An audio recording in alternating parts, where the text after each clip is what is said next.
નમસ્કાર ખેડૂત મિત્રો, શું તમને ખબર છે તમારા ગામમાં રસ્તો બનશે કે નહીં, સિંચાઈ માટે યોજનાઓ આવશે કે નહીં અને તમને સરકારી યોજનાનો સહાય મળશે કે નહીં? આમાંથી ઘણા નિર્ણયો તમારા એક મતથી જ નક્કી થશે. પણ દુઃખની વાત તો એ છે કે ઘણા ખેડૂત ભાઈઓને તો ખબર જ નથી કે 26 એપ્રિલના આવનારી સ્થાનિક સ્વરાજની ચૂંટણી તેમનું જીવન બદલી શકે છે. ખેડૂત ભાઈઓ, આજે હું તમને એક પ્રશ્ન પૂછવા માંગુ છું. આપણે આખું વર્ષ ખેતરમાં મહેનત કરીએ છીએ, દિવસ રાત પરસેવો પાડીએ છીએ, પણ જ્યારે આપણા ગામનો વિકાસનો નિર્ણય લેવામાં આવે છે ત્યારે શું ખરેખર આપણો અવાજ સાંભળવામાં આવે છે? માટે આજના આ વિડીયોમાં હું તમને આ ચૂંટણી વિશે સંપૂર્ણ માહિતી આપીશ અને એક મહત્વની વાત પણ સમજાવીશ. ખેડૂત મિત્રો, ઘણા ગામડાઓમાં આજે પણ ખૂબ સમસ્યાઓ છે, જેવી કે ખેતર સુધી સારા રસ્તા નથી હોતા, ગામમાં લાઇટ પાણીની તકલીફ હોય છે, સિંચાઈ માટે પૂરતી વ્યવસ્થા નથી અને સરકારની ઘણી યોજનાઓની માહિતી ખેડૂત ભાઈઓ સુધી પહોંચતી નથી. અને પછી આપણે કહીએ છીએ કે સરકાર તો કાંઈ કામ જ કરતી નથી.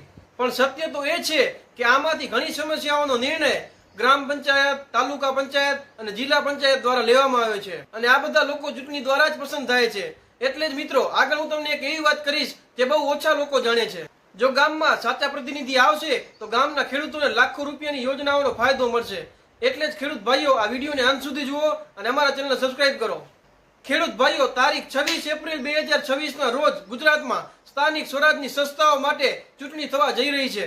આ ચૂંટણીમાં પસંદ થનારા પ્રતિનિધિઓ ગામના અને શહેરના વિકાસ માટેના મહત્વના નિર્ણયો લેશે, જેમ કે ગ્રામ પંચાયત, તાલુકા પંચાયત, જિલ્લા પંચાયત અને નગરપાલિકા. આ સંસ્થાઓ ગામ કે શહેરના વિકાસ માટે યોજનાઓ, બજેટ અને સુવિધાઓ નક્કી કરે છે. હવે સૌથી મહત્વનો પ્રશ્ન, આ ચૂંટણી દ્વારા ખેડૂતોને શું ફાયદો થાય? દર્શક મિત્રો, જો ગામમાં સારા પ્રતિનિધિ હશે તો તમારા ખેતર સુધી સારા રસ્તા બનશે, સિંચાઈઓ માટે નવી યોજનાઓ આવશે અને ગામના ખેડૂતોને સરકારી સહાય અને સબસિડી મેળવવાનું આસાન બનશે.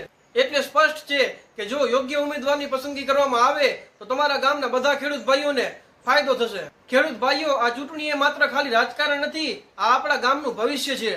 એટલે જ્યારે તમે મત આપો ત્યારે એક વાત તમે ખાસ મગજમાં રાખજો કે જે વ્યક્તિ ગામ અને ખેડૂત માટે સાચું કામ કરી શકે તેવા વ્યક્તિની જ તમે પસંદગી કરજો. કારણ કે આપણા એક મતથી ગામનું ભવિષ્ય બદલાઈ શકે છે. ખેડૂત ભાઈઓ, આપણે દેશને અનાજ આપીએ છીએ અને આપણા પરસેવાથી દેશ આગળ વધે છે.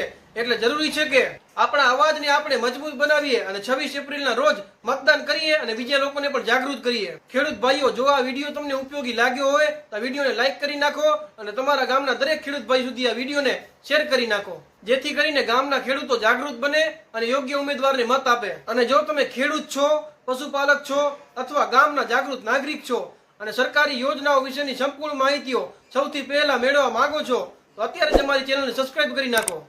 ખેડૂત ભાઈઓ, ફરી મળીશું યોજનાઓ વિશેની નવી માહિતીઓ સાથે. ત્યાં સુધી બધાને રામ રામ.